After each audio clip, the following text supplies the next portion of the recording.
ప్రార్థన చేసుకుందాం. మమ్మల్ని అతిమిక్కులుగా ప్రేమించిన మా ప్రియ పరలోకపు తండ్రి, నీ ఘనమైన నామానికి వందనాలు, స్తుతులు, స్తోత్రాలు చెల్లించుకున్నాం ప్రభా. 7 దీప వృక్షములకు దేవతండ్రి, దేవుని 7 ఆత్మలు కలిగిన మా ప్రియ ప్రభా, సంఘము మధ్యన ప్రాముఖ్యత గల మా ప్రభువా, నీకు స్తోత్రాలు. దేవతండ్రి, నీవే దేవ అద్వితీయుడువు, ఆది సంభూతుడువు, సర్వమును నోటి మాట చేత కలుగజేసిన వాడువు నీవే. అందుని బట్టి స్తోత్రాలు ప్రభా. తండ్రి, నీ మహత్తు గల మాట చేత సమస్తాన్ని కూడా నిర్వహించడం మా ప్రభా. నీ యొక్క వాక్కులు మీరు మాకు అనుగ్రహించండి. నా మాటలు ఆత్మయు జీవమునై ఉన్నవని ఏ మాటల గురించి అయితే మీరు సాక్ష్యం చెప్పారో ఆ మాటలు మీరు మాకు సమృద్ధిగా అనుగ్రహించమని, నిత్య జీవమునకే వానిలో ఊరెడు నీటి బొగ్గగా మీరు మమ్మల్ని దేవతండ్రి అయినోను స్థానం వలె మార్చమని, కృప చూపించమని మా ప్రాణప్రియుడు ప్రియ రక్షకుడైన యేసుక్రీస్తు నామం పేరటి ప్రార్థన అడుగుతున్నాను మా ప్రియ పరలోకపు తండ్రి. Amen, amen, amen. ప్రభుకు స్తోత్రము. ప్రభు తన వాక్కులు మాట్లాడడానికి మనకు చేసిన ఈ యొక్క ఉన్నతమైన అవకాశాన్ని బట్టి ప్రభుని ఎంతగానో స్తుతిస్తున్నాను. కొద్ది మాటలు మనం లేఖనాలలోంచి ధ్యానం చేద్దాము. అనంతరం దేవుడు మనకిచ్చిన వాక్కులను బట్టి ప్రభువుని మనం స్తుతిందాము. మొట్టమొదటిగా ఒక మాట మనం చదువుకుందాం రండి.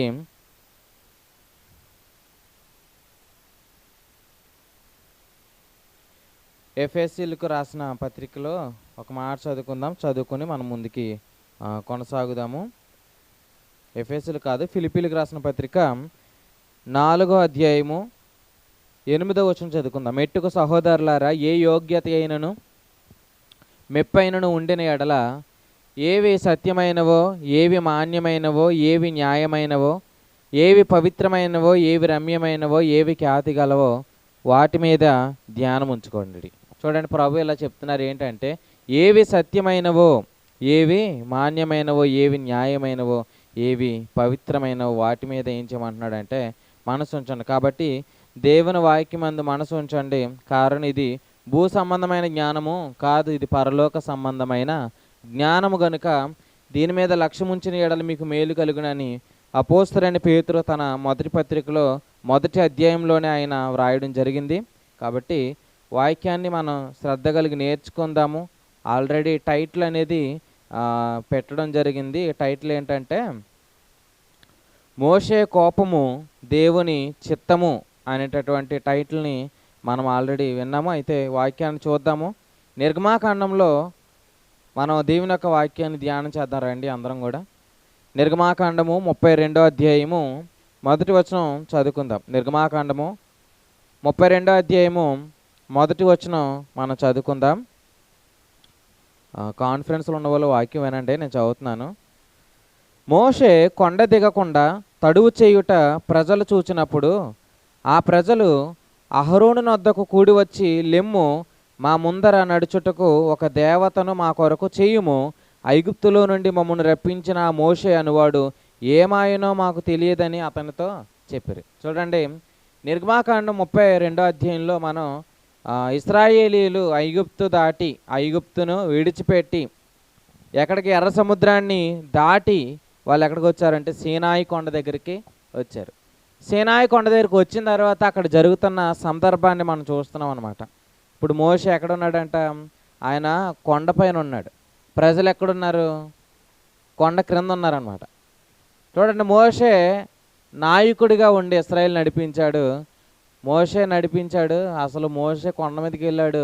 కొండ మీద ఉన్నాడో లేదో తెలియలేదు, కొండ మీద పోయాడో కూడా తెలియలేదు. అసలు మాకు నాయకుడు కావాలి అని ప్రజలు ఆలోచన చేస్తున్నారనమాట. 40 దినాలు కొండ మీదకి ఎక్కాడంటే అసలు తినకుండా అసలు ఎలా బతుకుంటాడు? చూడండి, మాకు నాయకుడు లేదు, మాకు నాయకుడు కావాలి అని అడిగారనమాట. అప్పుడు అహరోను ఏం చేశారంటే ఒక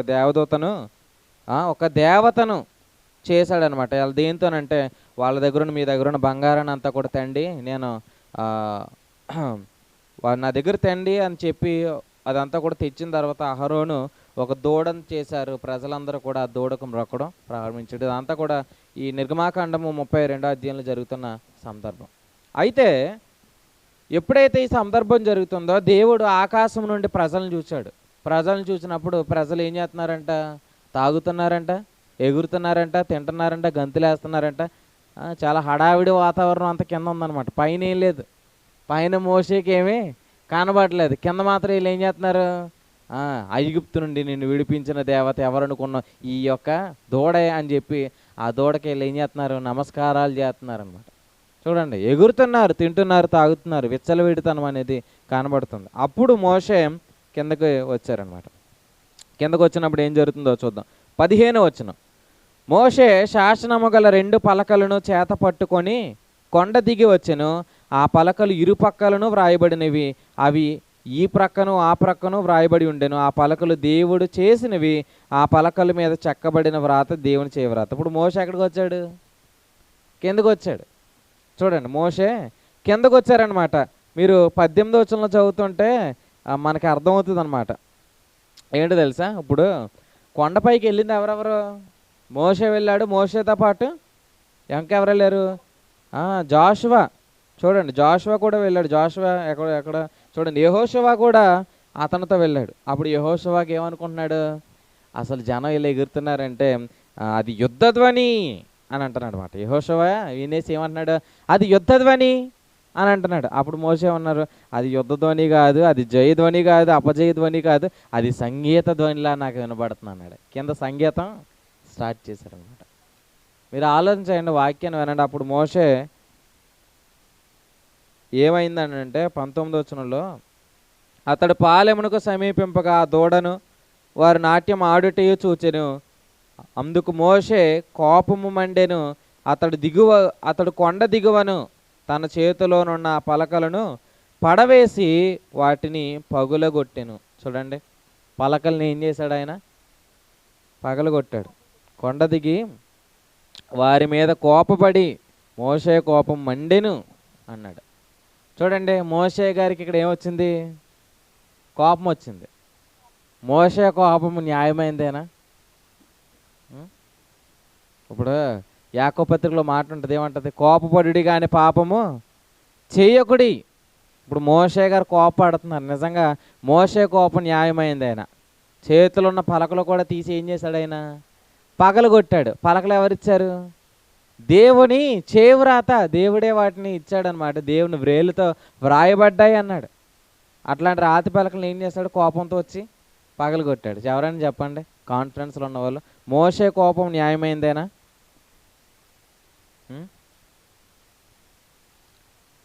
ఏమండి సహోదరులు, ఏమనుకుంటున్నారు? న్యాయమైంది కాదనుకుంటున్నారు. చాలాసార్లు చూడండి, పురుషులు కోపడతారు, భర్తలు కోపడతారు, భార్యలు కోపడతారు. ఇద్దరిలో ఎవరి న్యాయమైందో కూడా కొన్నిసార్లు అర్థం కాదనమాట. చూడండి, నాది న్యాయమని ఆవిడ అంటుంది, నాది న్యాయమని భర్త అంటాడు. చూడండి, అట్లాగా వాదనలు ఉంటాయి. చూడండి, వాక్యాన్ని మీరు ఆలోచించేయండి. మోషే పలకలను ఏం చేశాడంటే పగలగొట్టాడు. కారణం ఏంటంటే దేవుడు వారు చేసిన పనికి దేవుడే కోపపడ్డాడు. 10వ వచనంలో, కావున నీవు ఊరకుండుము, నా కోపం వారి మీద మండును అన్నాడు. దేవుని కోపం ఇశ్రాయేలీయుల మీద మండింది. కారణం ఏంటంటే వారు విగ్రహాన్ని పూజించి ఆరాధించడం అనేది దేవుడు చేయవద్దన్న పని. ఒక మాట చూడండి, అసలు 10 ఆజ్ఞలలో మొదటి ఆజ్ఞ ఏంటి? నేను తప్ప వేరొక దేవుడు నీకు ఉండకూడదు. పైన ఆకాశం అందే కానీ, కింద భూమి అందే కానీ, భూమి కింద నీళ్ళ అందే కానీ ఏ రూపంలో నీవు చేసుకొనకూడదు అని అన్నారు కదా. మీరు ఆలోచించేయండి, ప్రభు ఇలా చెప్తున్నారు ఏంటంటే, వాళ్ళు అలా చేసుకోవడాన్ని దేవుడు ఏమన్నారంటే, ఆయన ఇచ్చిన మొదటి ఆజ్ఞను ఆయన చూసినప్పుడు ప్రజలు ఎలా కనబడ్డారో? అపరాధులుగా కనబడ్డారు. ఇప్పుడు ఆయన కోపం మండిందా లేదా? మండింది. చూడండి, ఇప్పుడు ఎవరి మీద కోపం ఎప్పుడు వస్తుంది? తప్పు చేసినప్పుడు. ఇలా చెప్తాను, ఇశ్రాయేలు చేసింది తప్పేనా? తప్పు అని ఎలా చెప్పారండి? అది తప్పు అని మీకు ఎవరు చెప్పారు? ఆ దూడను చేసుకోవడం తప్పని ఎవరు చెప్పారు ఇశ్రాయేలీయులకి? ఏమండి దేవుని సేవకురాలు ఏం చెప్తున్నారు? అది ముందు ఎప్పుడైనా ఎవరైనా చెప్పారా? ఇప్పుడు విగ్రహాన్ని చేసుకోనవద్దు, అంతకుముందు ఆజ్ఞ ఉందా? లేదు కాబట్టి చేశారు. మరి దాన్ని తప్పని ఎలా అంటాం? మీరు ఆలోచన చేయండి. అయితే అదే రోజు వచ్చినాయి ఆజ్ఞలు కూడా. ఆ ఆజ్ఞను బట్టి దేవుడు చూచాడు. చూడండి, నేను తప్ప వేరొక దేవుడు నీకు ఉండకూడదు, విగ్రహాలను పూజించకూడదు అనే ఆజ్ఞ, మొట్టమొదటి ఆజ్ఞను బట్టి దేవుడు చూచి వాళ్ళ మీద ఏమయ్యాడు? కోపడ్డాడు. ఇప్పుడు దేవుడే కోపడ్డాడు, మోషే కూడా ఏమయ్యాడు? మోషే కూడా కోపడ్డాడు. అంటే నేను ఎలా చెప్పనా, దేవుని కోపమే సేవకుని కోపం కూడా. కొంతమందికి కొన్నిసార్లు ఇలా ఉంటారండి, మా పాస్టర్ గారికి విపరీతమైన కోపం అండి. మీ పాస్టర్ గారికి విపరీతమైన కోపమా? చూడండి, ఖచ్చితంగా పాస్టర్ గారు ఎప్పుడు కోపం అవుతుంది? విశ్వాసం సరిగా లేనప్పుడు కోపం వస్తుంది. కానీ నేను ఎలా అంటాను, సేవకుని కోపం కూడా దేవుని కోపం అని కొన్ని విషయాలను బట్టి మనం ఆలోచన చేయాలి. అలాగని ఇంకా కోపడిన ప్రతిసారి దేవుని కోపం అనేసుకోకూడదు. కొంతమంది కోపడి ఏమంటారు, నువ్వు నరకానికి పోతావంటారు. అది కోపం కాదు, అది సరైన కోపం కాదు. అది చూడండి, నువ్వు నరకానికి పోతావు, దేవుడి ఆత్మ నిన్ను వదిలేశాడు, ఎట్లాంటి కోపాలు సరైన కోపం కాదు. మన కొంతమందికి సహోదరుల మీద కక్షగట్టి అనే కోపాలు కాదు. నిజంగా నేను ఎలా చెప్తున్నా, మోషే కోపము న్యాయమైన కోపము. కారణం మీరు ఆలోచించాలి, దేవుడు కూడా కోపడ్డాడు. చూడండి ప్రేమ దేవుని వారులారా, అంటే ధర్మశాస్త్రమును బట్టి దేవుని కోపం మండింది. దాన్ని ఏమన్నాడో చదువుతాం రండి. రోమిలికి రాసిన పత్రిక, త్వరగా వాక్యాన్ని తీసి చదువుకుందాం మనం అందరం కూడా. రోమిలికి రాసిన పత్రిక 4వ అధ్యాయము 15వ వచనం. రోమిలికి రాసిన పత్రిక 4వ అధ్యాయం 15వ వచనం. ఏలయనగా ధర్మశాస్త్రము ఉగ్రతను పుట్టించును, ధర్మశాస్త్రం లేని ఏడల అతిక్రమం లేకపోవును. ధర్మశాస్త్రం దేన్ని పుట్టిస్తుంది? ఉగ్రతను పుట్టిస్తుంది అన్నాడు. అందుకే రోమిలికి రాసిన పత్రిక 5వ అధ్యాయంలో కూడా ఈ మాట చదువుకుందాం. చదువుకుని ప్రభుని స్తుతిద్దాం. 9వ వచనం. కాబట్టి ఆయన రక్తం వలన ఇప్పుడు నీతిమంతులుగా తీర్చబడి మరింత నిశ్చయముగా ఆయన ద్వారా ఉగ్రత నుంచి రక్షింపబడ్డాం. చూడండి, ఒకప్పుడు ఎక్కడున్నాం అంతే చెప్తున్నాడు. ఒకప్పుడు మన ధర్మశాస్త్రం క్రింద ఉన్నాం. ధర్మశాస్త్రం ఏం పుట్టేస్తుంది? ఉగ్రతను పుట్టేస్తుంది. అంటే ఆయన కోపం మన మీద రేగునట్లు చేస్తుంది. అందుకే మన దేవునికి శత్రువులుగా ఉన్నామని 10వ వచనంలో చెప్పబడింది. అయితే ప్రభుకు స్తోత్రం, ఆయన మనల్ని ఉగ్రతలో నుండి ఏం చేశాడంట? తప్పించాడు. ప్రభుకు స్తోత్రం. నిజంగా చూడండి, అసలు ధర్మశాస్త్రాన్ని బట్టి దేవుడు మనల్ని చూస్తే ఖచ్చితంగా మన మీద ఆయన కోపం ఉంటుంది, ఉండదా? ఖచ్చితంగా కోపం ఉంటుంది. కానీ యేసుక్రీస్తునందు మనం ఎప్పుడైతే నీతిమంతులుగా తీర్చబడ్డామో మన మీదట మన మీద ఏం లేదంటే ఆయన యొక్క ఉగ్రత లేదు. ఇప్పుడు ఏమొస్తుందంటే మన మీద ఆయన యొక్క ప్రేమ. ప్రభునందు ప్రియులారు, మీరు ఆలోచించండి, ఇశ్రాయేలుల మీద ఏం కురిచిందని అంటే ఆయన ఒక ఉగ్రత. అందుకే ధర్మశాస్త్రం ఉగ్రతను పుట్టించింది. ఇప్పుడు మోషే ఆ పలకలను వెంటనే పగలగొట్టాడు. కారణం ఏంటి? దేవుడు దేన్ని బట్టి వీళ్ళ మీద కోపడ్డాడని ఆలోచించాడు ఆయన. చూడండి, ఇప్పుడు సేవకుడు ఆలోచన చేస్తాడు, ఎప్పుడు కూడా తన ప్రజల విశ్రాంతిని ఆలోచన చేస్తాడు. అసలు దేవుడు ఎందుకు ఇశ్రాయేలు మీద కోపడ్డాడు? విగ్రహం విషయంలో. ఇప్పుడు అసలు మోసేకి తెలుసా విగ్రహం చేసుకోవద్దని?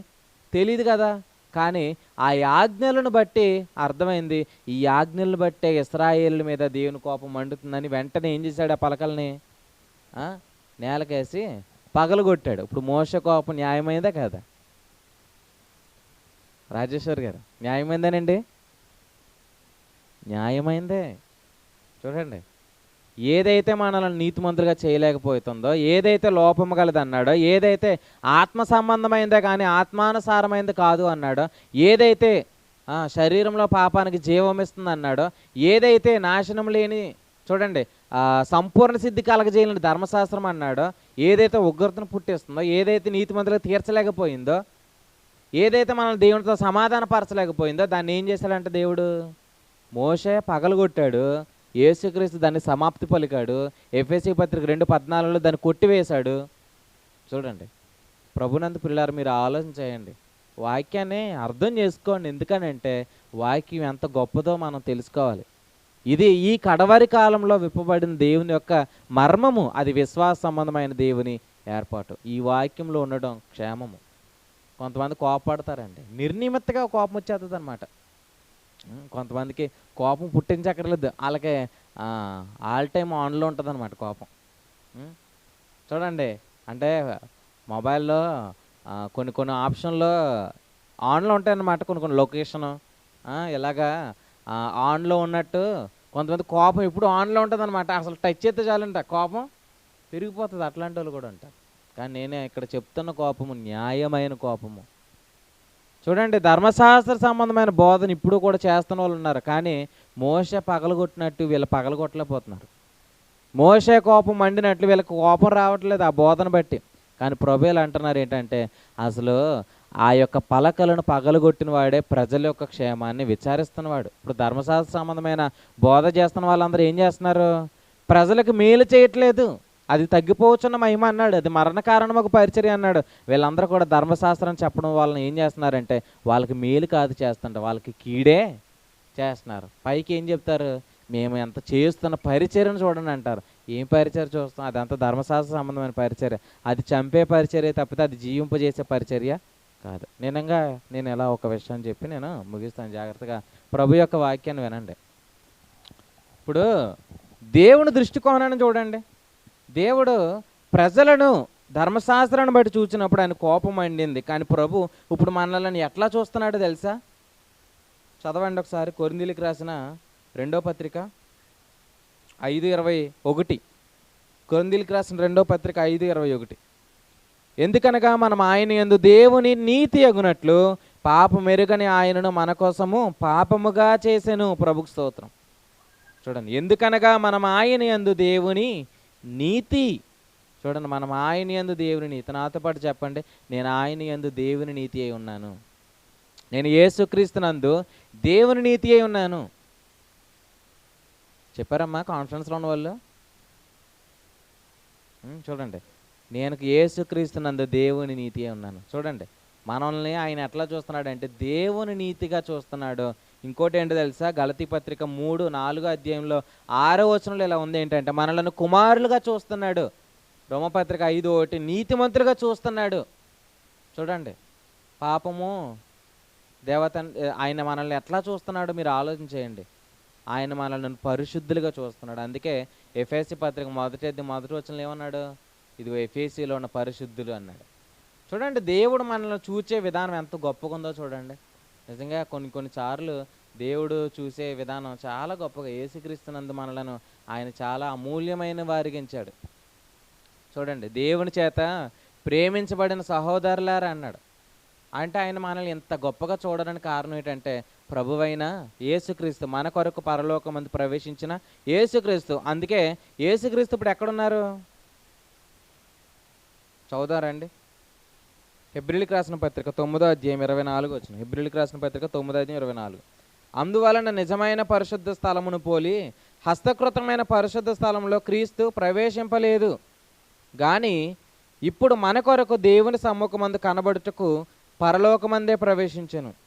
చూడండి, ఇప్పుడు యేసుక్రీస్తు ఎక్కడున్నారు? పరలోకమందు ఉన్నాడు ఆయన. చూడండి, యేసుక్రీస్తు ఎక్కడున్నారు? పరలోకమందు ఉన్నాడు. ఎవరికి కనబడుతున్నాడు ఆయన? చదివారా? దేవుని సమ్ముఖమందు కనబడుటకు. అంటే ఎవరికి కనబడడానికి? దేవునికి కనబడడానికి. చూడండి, దేవునికి సమ్ముఖమందు వెళ్ళారంటే ఎవరు కనబడడానికి? దేవునికి కనబడడానికి. ఎవరి పక్షాన? మన పక్షాన. చూడండి, ఎవరు? యేసుక్రీస్తు.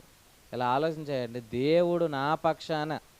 ఇలా అంటున్నాను ఏంటంటే రాజేశ్వరి గారి పక్షమున యేసుక్రీస్తు దేవునికి కనబడడానికి ఆయన పరలోకానికి వెళ్ళాడు. దేని పట్టుకుని అంటే రక్తమును చేత పట్టుకుని. చూడండి, రక్తాన్ని పట్టుకుని ఆయన వెళ్ళాడు అనమాట. అంటే దేవుడు మనల్ని చూసే విధానం ఎంత గొప్పగా ఉందో తెలుసా? They are righteous. నిజంగా ఒక అద్భుతమైన మాట చెప్పాడండి ఇదే హెబ్రీ పత్రికలో. ఈ మాట చెప్పిన తర్వాత ఆయన ఏమన్నాడు ఆ మాట మీకు చూపిస్తాను రండి. హెబ్రీయులకు రాసిన పత్రిక 12వ అధ్యాయము 24వ వచనం. హెబ్రీయులకు రాసిన పత్రిక 12వ అధ్యాయం 24వ వచనం. క్రొత్త నిబంధనకు మధ్యవర్తి అయిన యేసునొద్దకును హేబేలు కంటే మరి శ్రేష్టముగా పలుకు ప్రోక్షణ రక్తమునకు మీరు వచ్చి ఉన్నారు. చూడండి, హేబేలు కంటే శ్రేష్టముగా పలికే ప్రోక్షణ రక్తము, శ్రేష్టముగా పలికే రక్తం అంట.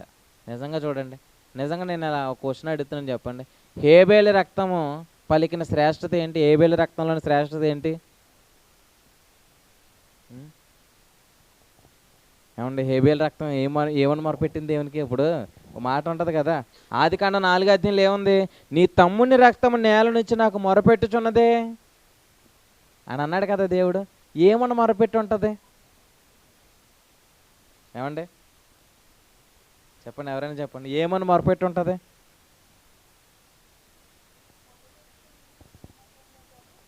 ఆ, అదే మీరు ఏదోటి అనుకుని ఉంటారు కదా, అసలు ఏదోటి అంటే వాళ్ళు మాట్లాడి అసలు కొన్నిసార్లు నేర్చుకుంటారు కదా, కొంతమంది ఎలా ఉంటారంటే వాళ్ళు ఎవరో మాట్లాడుకుంటే వాళ్ళు నా గురించే మాట్లాడుకుంటున్నారని ఫీల్ అయిపోయే వాళ్ళు కొంతమంది ఉంటారు. అట్లాగా ఏమో హేబేలు చేసిన ప్రార్థన ఏమైనా దేవుడు మీకు బయలుపరిచాడేమో అని అడుగుతున్నాను అనమాట. ఏమండి సేవకురాలు మీరు ఏమని అనుకుంటున్నారు? హేబేలు చేసిన ప్రార్థన ఏమై ఉంటుంది? నేను ఎలా చెప్పనా, కయ్యేను తన తమ్ముడైన హేబేలు మీద పడి అతను చంపాను అన్నాడు. చూడండి, అసలు హేబేలు ఏ తప్పుదము కూడా చేయలేదు. కానీ కయ్యేను చంపినప్పుడు కయ్యేను పక్షాన ఏమన్నాడు? ప్రభా, ఇదిగో మా అన్న నన్ను చంపాడు, నువ్వు ఖచ్చితంగా వాడిని వేసేయి, చంపేయి, ఊరుకునేది లేదు ప్రభా అని ప్రార్థన చేసి ఉంటాడా? ఖచ్చితంగా కాదండి. ఎందుకంటే అది శ్రేష్టముగా పలికింది. నేను ఎలా చెప్పనా, నేను విశ్వాసమును బట్టి నేను ఎలా అనుకుంటున్నాను ఏంటంటే, వాక్యమును బట్టి. ఎందుకంటే నా తమ్ముడు చేశాడు కానీ, నా అన్న చేశాడు కానీ, నా అన్న చేసినది నా అన్న ఎరుగడు. ఏమని ఉంటాడు? నా అన్న నన్ను చంపేశాడు కానీ నా అన్న చేసిన పని నా అన్నకు తెలీదు. అసలు ఆ వ్యక్తిని క్షమించు అని అంటాడు. లేకపోతే నరహత్యకి ఏం చేయాలి? ఆయన చంపేయాలి కదా, కానీ ఆయన చంపేశాడా? చూడండి, ఇప్పుడు చేసింది నరహత్యే, చంపేయచ్చు కదా దేవుడు. మరి ఇక్కడ మరి ఇశ్రాయేలుని చంపేశాడు కదా 3,000 మందిని. చూడండి, ఇప్పుడు నరహత్య చేస్తే ఏం చేయమన్నాడు? రాళ్లతో కూడా చంపేయాలి కదా. చూడండి, శిక్ష పడాలి. కానీ అక్కడ శిక్ష ఏముంది? మీరు ఆలోచన చేయండి. నిజంగా అక్కడ శిక్ష ఏంటంటే, అసలు నువ్వు దిగంబరిగా జీవిస్తావు అన్నాడు తప్పితే చంపడానికి దేవుడు అవకాశం ఇవ్వలేదు. నిజంగా నేను ఎలా చెప్పినా, దాన్నే శ్రేష్టముగా పలికింది అన్నాడు. అక్కడ మంచిగానే పలికాడు తప్ప తప్పుగా పలకలేదు. మీరు ఆలోచించండి ప్రేమ. దేని విశ్వాసమును బట్టి, విశ్వాసం అంటే దశలోని పత్రికలు ఏమన్నాడు? ప్రేమ అన్నాడు. చూడండి, వాక్యాన్ని బట్టి మీరు ఆలోచించండి ప్రేమ దేవుని వారలారా. శ్రేష్టముగా పలికిన రక్తము తన అన్న గురించి మంచిగానే అతను పలికాడు. అందుకే దేవుడు అతని మీద ఏం చేయలేదంటే ఎక్కువ భారము పెట్టలేదు. చూడండి ప్రభునందు ప్రియులారా, మీరు ఆలోచన చేయండి. నేను ఎలా చెప్తున్నాను ఏంటంటే, అంతకంటే శ్రేష్టంగా పలికిన రక్తము ప్రభు అయిన యేసుక్రీస్తు యొక్క రక్తము. అది మన గురించి ఏం చెప్తుంది? శ్రేష్టంగా పలికే రక్తం అన్నాడు కదా, మన గురించి ఏం చెప్తుంది దేవునికి? ఏమండి మొరపెడుతుంది. ఏమని మొరపెడుతుంది? ఏమని మొరపెడుతుందని అంటే, ఇదిగో వీరు ఈ రక్తములో తమ వస్త్రములను ఉతుక్కుని ఉన్నారు అని మొరపెడుతుంది. చూడండి, ఆ రక్తము మొరపెడుతున్న మొర ఏంటి అని అంటే, ఇదిగో గొర్రెపిల్ల రక్తంలో తమ వస్త్రములను ఉదుకుకొని వాటిని తెలుపు చేసుకొనిరి అని అన్నాడు. ప్రకటన గ్రంథంలో చెప్పాడు. కాబట్టి ఆ రక్తం ఏమని మొరపెడుతుందంటే, వారు నీతిమంతులని మొరపెడుతుంది. నిజంగా ఎంత గొప్ప పలుకు. నీతిమంతులని మనం పలకలేకపోతున్నాం. చాలామంది అసలు ఒప్పుకోలేదు. కానీ పరలోకంలో యేసుక్రీస్తు రక్తము చెబుతున్నది ఏంటంటే, అదే నీతిమంతులని మంచి ఒప్పుకోలు దేవుడు ఇస్తూ ఉన్నాడు. కాబట్టి దేవుడు ఎట్లా చూస్తున్నాడో మీరు ఆలోచన చేయండి ప్రేమైన దేవుని వారలారా. చూడండి, నేను ఇలా అంటున్నాను. ఒకసారి సంఖ్యాకాండంలో చూడండి.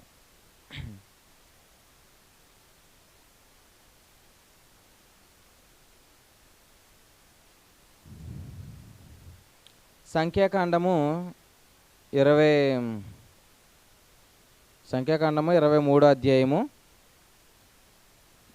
చూడండి, 21వ వచనం.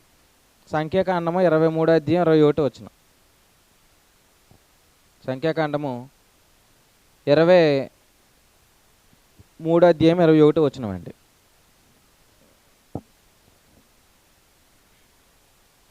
పాస్టర్ గారు చదవన్నమాట.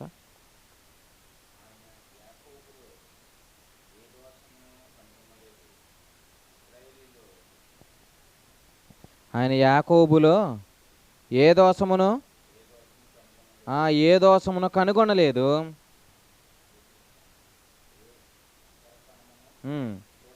ఇశ్రాయేలీయులలో ఏ వంకరతనమును చూడలేదు అని దేవుడైన యెహోవా అతనికి ఏం చేశారంట?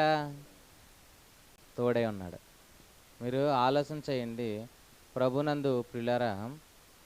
దేవుడు చెప్తున్న మాటను చూడండి. లైవ్లో వస్తున్న వరకు కూడా పిక్చర్ మీకు స్క్రీన్ మీద పెట్టాను.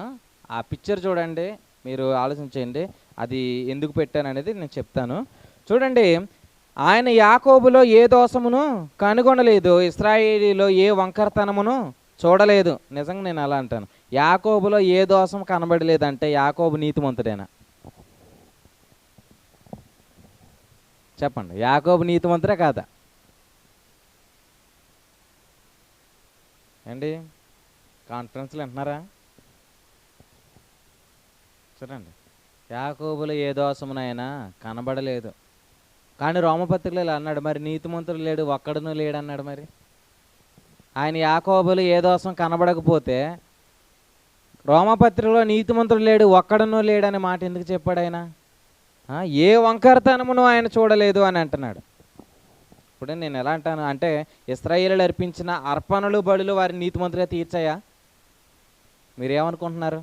ఇశ్రాయేలీయులు అర్పించిన అర్పణలు, ఇశ్రాయేలీయులు అర్పించిన ఆ బలులు వారి నీతిమంతులుగా తీర్చాయా?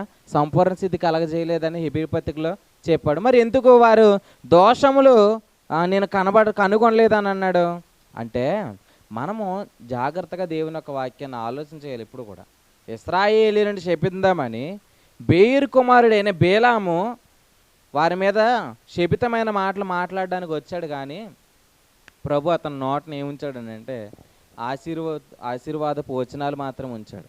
కారణం ఏంటనేది మన వాక్యాన్ని బట్టి చూడాలి. ఇశ్రాయేలీయులని చూస్తున్నప్పుడు ఇశ్రాయేలుడు ఒక కొండ ఎక్కి ఇశ్రాయేలుని చూచాడంట. ఆయన చూసినప్పుడు ఏం జరిగిందనంటే, ఇశ్రాయేలీలు ఎట్లా ఉన్నారో దేవుడు వాళ్ళకి చూపించాడు. ఇశ్రాయేలీలు పిక్చర్ ఎలా ఉందనంటే, లైవ్లో వస్తున్న వారు కూడా మీరు దాన్ని చూడొచ్చు. ఆ పిక్చర్ మీకు పెట్టాను. మొత్తం 4 పాలెములు ఉంటాయన్నమాట. యోధా పాలెము, ఎఫ్రాయిం పాలెము, దాను పాలెము, అలాగే అక్కడ మీరు చూస్తే ఇంకో పాలెము కూడా ఉంటుంది. అది అంతా కూడా మన సంఖ్యాకాండంలోనే ఉంటుంది. అది కూడా మీకు చూపిస్తాను రండి. అసలు ఆ సంఖ్య ఎంతో కూడా చూడ, మనకు బాగా తెలిసిన ఒక సంఖ్య ఏంటి? ఇశ్రాయేలు ఎంతమంది? ఇశ్రాయేలు ఎంతమంది? 6 లక్షల మంది. 6 లక్షల మంది. 6 లక్షల మంది ఎలా ఉన్నారో చూద్దాం రండి. సంఖ్యాకాండము 2వ అధ్యాయము చూడండి. సంఖ్యాకాండము 2వ అధ్యాయము 9వ వచనాన్ని మనం చూద్దాము. యోధా పాలెములో లెక్కింపబడిన వారందరూ వారి సేనలు చెప్పున 186,400 మంది. వారు ముందర సాగి నడవవలెను. చూడండి, యోధా పాలెము అనే మాట చూస్తాం. రూబేను పాలెం గురించి ఆయన చెప్తున్నాడు. రూబేను పాలెములో 16వ వచనం, లెక్కింపబడిన వారందరూ వారి సేనల చెప్పున 151,450 మంది. వారు 2వ తెగలో సాగిచుండిరి. చూడండి, ఇంకో పాలెను కూడా మనం చూద్దాము. ఎఫ్రాయిం పాలెము గురించి చూద్దాము. 24వ వచనం, ఎఫ్రాయిం పాలెములో లెక్కింపబడిన వారందరూ వారి సేనల చెప్పున 108,100 మంది. వారు 3వ గుంపులో సాగి నడవవలను.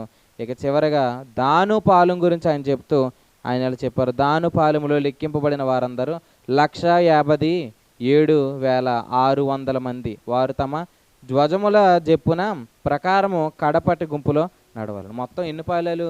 4 పాలెములు. యోధా పాలెము చూడండి, రూబేనీల పాలెము, ఎఫ్రాయిం పాలెము, దాను పాలెము, మొత్తం 4 పాలెములు. ఈ 4 ఇప్పుడు సిలువలు ఎన్ని ముఖములు చూపిస్తాయంటే 4 దిక్కులు చూపిస్తాయి అన్నమాట.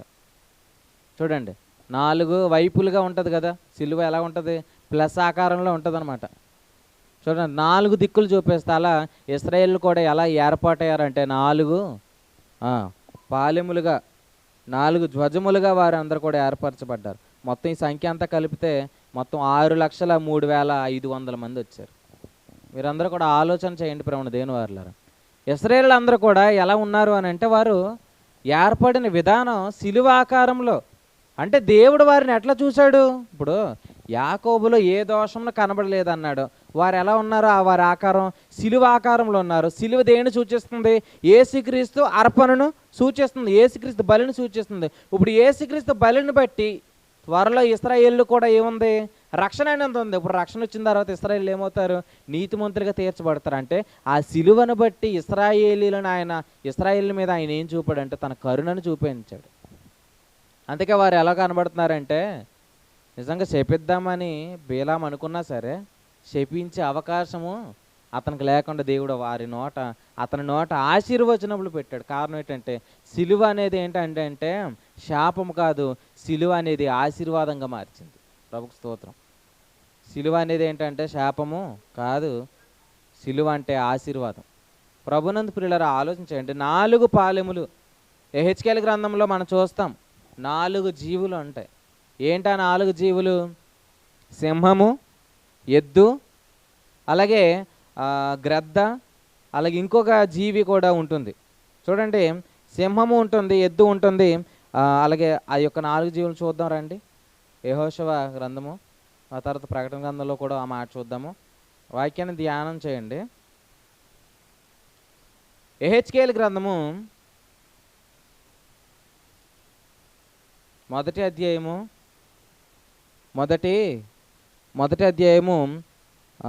చూడండి 5వ వచనాన్ని మనం చదువుకుందాం. యెహెజ్కేలు గ్రంథము మొదటి అధ్యాయము 5వ వచనమును మనం చూద్దాము. దాన్ని బట్టి మన వాక్యాన్ని అర్థం చేసుకుందాం. చూడండి, దానిలో నుండి 4 జీవుల రూపము గల ఒకటి కనబడిన, వాటి రూపము మానవ స్వరము వంటిది. ఒక్కొక్క దానికి 4 ముఖములను 4 రెక్కలను గలవు.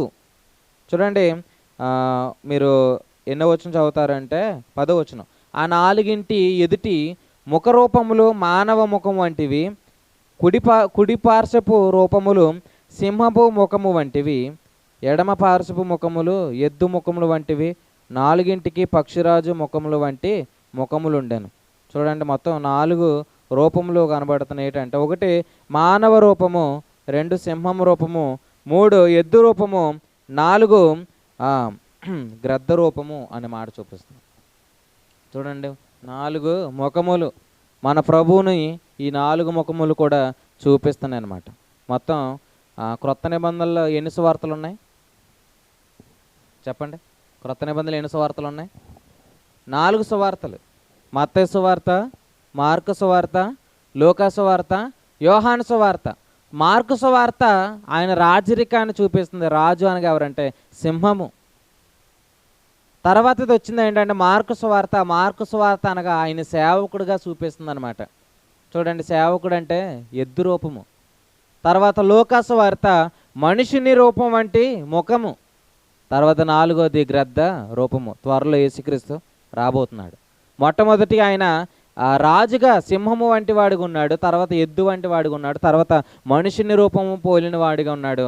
అలాగే మనం యోహాను సువార్తను చూస్తే ఆయన రాబోవానిగా చూడండి రాబోవానిగా మనం ఆయన చూస్తున్నాం. గ్రద్ద వంటి వాడిగా, చూచువాడిగా మనం ఆయన చూస్తున్నాం. వాటినే ఇలా చెప్పాడనమాట.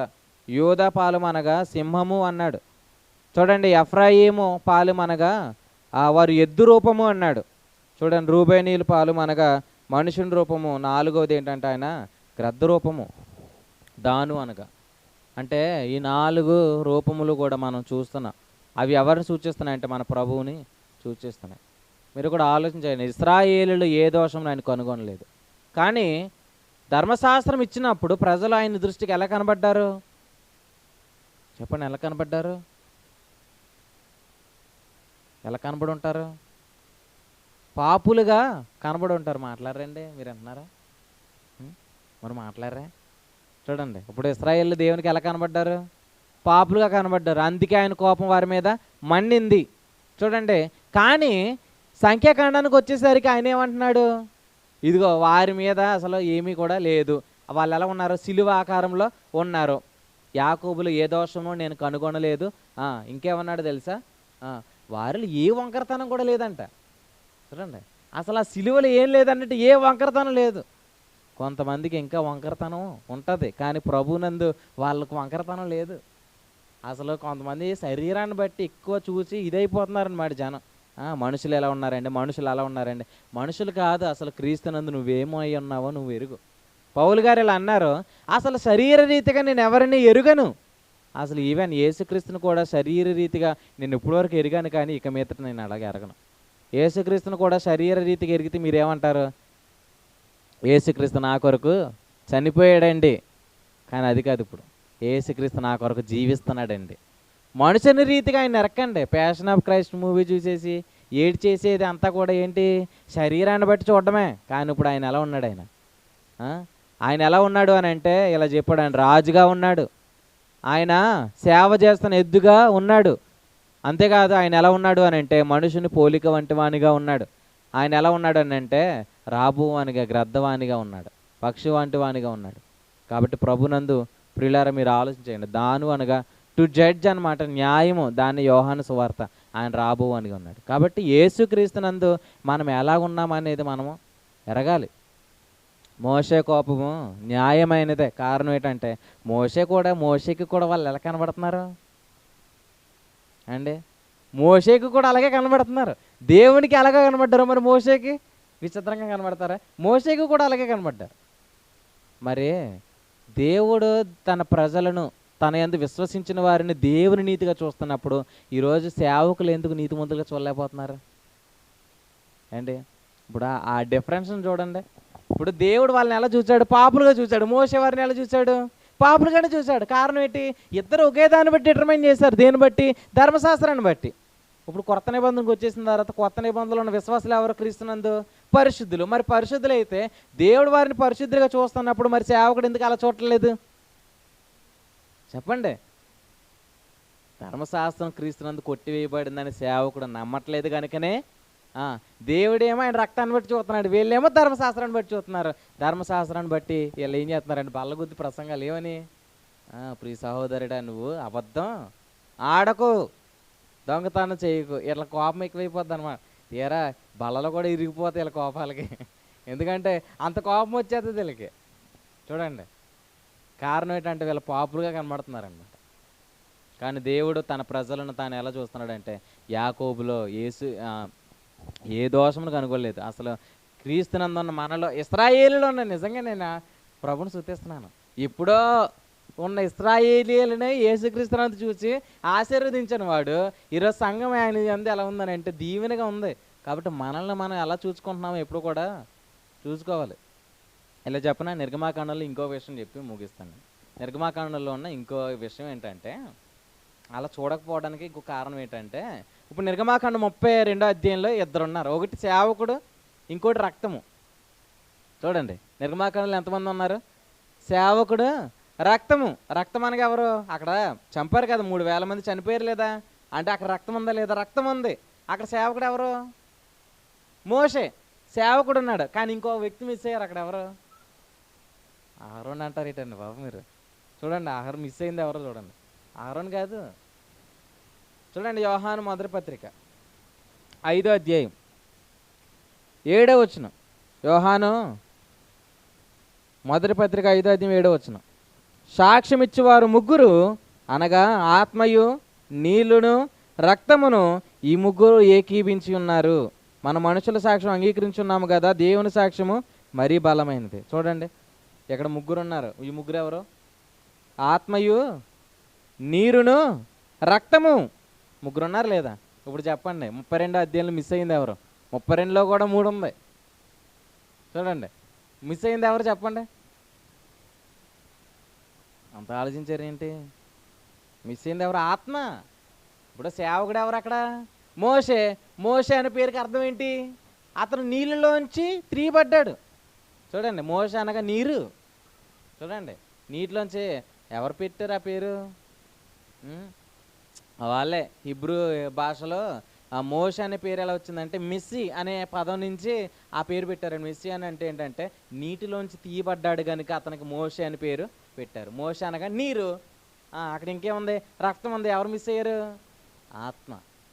అందుకే వాళ్ళ జీవితాలలో పరిపక్వత కలగలేదు. కానీ క్రొత్త నిబంధనలు మనం ఎవరిని పొందుకున్నామంటే ఆత్మను పొందుకున్నాం. అంటే ఆత్మచేత నడిపింపబడని వ్యక్తులు ఎలా డిటర్మైన్ చేయలేరంటే దేవుడు ఎట్లా చూస్తున్నాడో అట్లా డిటర్మైన్ చేయలేరనమాట. చూడండి, కానీ ప్రభువులు చెప్తున్నాడు, నమ్మకమైన గృహ నిర్వాహకులు ఎలా చూస్తారో తెలుసా? దేవుని ఆత్మ వారితో ఎలా నడిపిస్తున్నాడో వారు అలా నడుచుకుంటారు. దేవుని ఆత్మ వారిని ఎలా నడిపించిందో వారు అలా కొనసాగుతారు. చూడండి, అట్లాంటి ఒక ఉన్నతమైన స్థితిని మనం ఈరోజు కలిగి ఉన్నాం. కాబట్టి నీరు, ఆత్మ, ఇంకెవరు?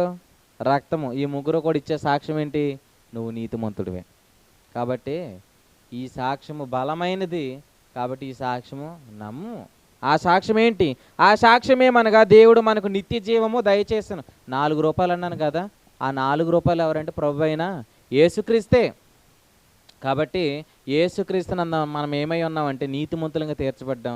ఆయనే ధర్మశాస్త్రంకి ఏమై ఉన్నాడంటే సమాప్తి అయి ఉన్నాడు. కాబట్టి ఇట్టి వివేచన మీరందరూ కూడా ఆలోచన చేయండి. ఇంకనూ అనేక విషయాలు మనం నేర్చుకుందాం. ప్రభు అట్టి విషయాలు మనకి అనుగ్రహిస్తారు. నీరు, ఆత్మ, అలాగే దేవుని రక్తము, వీరు ముగ్గురు కూడా ఇస్తున్న సాక్ష్యం ఏంటంటే దేవుడు మనకు నిత్య జీవము దయచేశాను, ధర్మశాస్త్రము దానిని మనకి దయచేయలేదు. అందుకే దేవుడే దానిని మనకు అనుగ్రహించాడు. కాబట్టి మోషే కోపము అనేది మనం దాన్ని బట్టి స్టడీ చేస్తున్నాం. మోషే కోపం న్యాయమైందే కదా? ఏమండి, న్యాయమైందా? ఎందుకు న్యాయమైంది? దేవుడు కూడా దాన్ని బట్టి చూశాడు, మోషే కూడా దాన్ని బట్టి చూసి ఆ పలకలు ఏం చేశాడు? పగలగొట్టాడు. ఆ తర్వాత దేవుడు ఏమన్నాడు? ఇప్పుడు నేను మరలా పలకలు ఇస్తాను, కానీ ఇప్పుడు నువ్వేం చేయకు, పగలగొట్టడానికి కాదు, వీటిని పట్టుకెళ్ళి ఎక్కడ పెట్టు? మందసం లోపల పెట్టు, కరుణాపీఠంతో మూసివే. ఆ కరుణాపీఠం ఏంటి? ప్రభువైన యేసుక్రీస్తు. యేసుక్రీస్తు అనగా 4 జీవులు.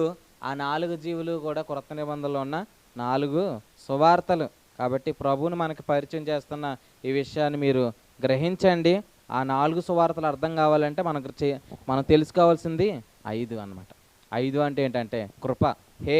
కాబట్టి పత్రికలు రాసింది ఎంతమంది అంటే 5 వ్యక్తులు రాశారనమాట. అపోస్తలుడైన పౌలు, పేతురు, యాకోబు, యోహాను, ఇంకెవరు? పేతురు, యాకోబు, యోహాను, యోదా, చెప్పండి, పౌలు. మొత్తం 5 కృపను గురించి రాశారు. ఈ కృప మనకి ఎప్పుడైతే అర్థమైందో అప్పుడు ఆ 4 జీవులు మనకి అర్థమవుతాయి. కాబట్టి ఆ 4 జీవుల గురించి ప్రభు ఎలా చెప్తున్నారు ఏంటంటే యేసుక్రీస్తును ఆ సిలువలో ఆయన చూపించిన ఆ ఆశీర్వచనమే. కాబట్టి అట్టి ఆశీర్వచనం మీరందరూ కూడా గ్రహించండి. మనము పాపులముగా ఆయన ఎంచి ఈ వర్తమానం చెప్పలేదు. ఆయన మనలను ఎట్లా చూస్తున్నాడో ఇశ్రాయేలు నుండి ఆయన చెప్పాడు.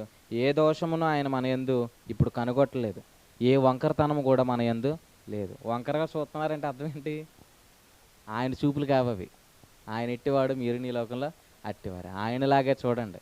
హేబేలు కయ్యేను చూచినట్టుగా హేబేలు చూడలేదు. కారణం హేబేలు విశ్వాసమును బట్టియే ఆయన నడుచుకున్నవాడు. కాబట్టి ఇట్టి మాటలు మీ అందరి హృదయంలో దేవుడు ఫలింపజేయను గాక. ఆమెను ప్రార్థన చేసుకుందాం. మహాపరిశుద్ధుడైన మా కన్న తండ్రి, నీ ఘనమైన నామానికి వందనాలు ప్రభా. తెలియపరిచిన సంగతులన్నిటిని బట్టి స్తుతులు స్తోత్రాలు చెల్లించుకుంటున్నాం. దేవా తండ్రి, యాకోబులో దేవ నువ్వు ఏ దోషంను కనుగొనలేదు. ఇశ్రాయేలులు ఏ వంకరతనమును నీవు చూడలేదు. మాలో కూడా ఏ వంకరతనం లేదు ప్రభా. శరీరాన్ని బట్టి చూచినప్పుడు వంకరముగా కనబడుతున్నారేమో కానీ మేము శరీర సంబంధులం కాదు, ధర్మశాస్త్రమును బట్టి నడుచుకుని వారము కాదు. దాన్ని బట్టి సిలువేయబడ్డాం. మేము క్రీస్తుతో సిలువేయబడి ఉన్నాం ప్రభా. ఆ 4 జీవులు అనగా ప్రభు అయిన యేసుక్రీస్తును సూచించడం ద్వారా ఆ 4 సువార్తలలో ఉన్న ప్రభు అయిన యేసుక్రీస్తే మా జీవమనియు దేవతండ్రి, ఆయన యందు మేము దేవుని నీతిగా ఉన్నామని మీరు తెలియపరిచారు. నీ సేవకుడైన మోషే, నీటిగా ఉన్న మోషే నా ప్రభా దేవతండ్రి ఆ పలకలను పగలగొట్టి దేవతండ్రి ఆలోచన చేశాడు. ఆ కోపం న్యాయమైంది. కారణం ప్రభా తండ్రి, వారు ధర్మశాస్త్రమును బట్టి వారు దేవతండ్రి ఆజ్ఞను అతిక్రమించి ఉన్నారు. అయితే ప్రభా మీరు యేసుక్రీస్తునందు మమ్మల్ని నీతిమంతులుగా చూచారు. కానీ సేవకుడు నీ సేవకుడైన మోషే దేవతండ్రి యథార్థంగా నడుచుకున్నట్టు ఇప్పుడున్న సేవకులు యథార్థంగా లేరు ప్రభా. దేవతండ్రి వారును యథార్థంగా ఉందిరుగాక. వారును ప్రభా విశ్వాసులు నీతి విషయంలో ఒప్పింపజేయుదురుగాక. నీవేమో నా తండ్రి నమ్మిన వారందరినీ నీతిమంతులుగా చూస్తున్నారు. కానీ నీ సేవకుడు మాత్రం ప్రభా తండ్రి దేవతండ్రి ఎంచుకోలేకపోతున్నాడు. కారణం అతడు ఆత్మచేత నిర్వహించబడటం లేదు. ఆత్మచేత నిర్వహించబడిన వాడు నీతి విషయంలో ఒప్పింపజేస్తాడు. అట్టి కృప ప్రతి సేవకుడికి మీరు అనుగ్రహించి బలపరచమని, ఇంకను మేలైన విషయాల చేత మీరు తృప్తిపరచం. మా ప్రభువును ప్రియ రక్షకుడైన యేసుక్రీస్తు నామం పేరటి ప్రార్థన అడుగుతున్నాం తండ్రి. ఆమేన్, ఆమేన్, ఆమేన్. లైవ్ విన్నా మీ అందరికి కూడా ప్రభు పేరట వందనాలు చెల్లించుకుంటున్నానండి. దేవుడు మిమ్మల్ని అందరినీ కూడా దీవించును గాక. ఆమేన్. అర్థమైందండి సహోదరి గారు?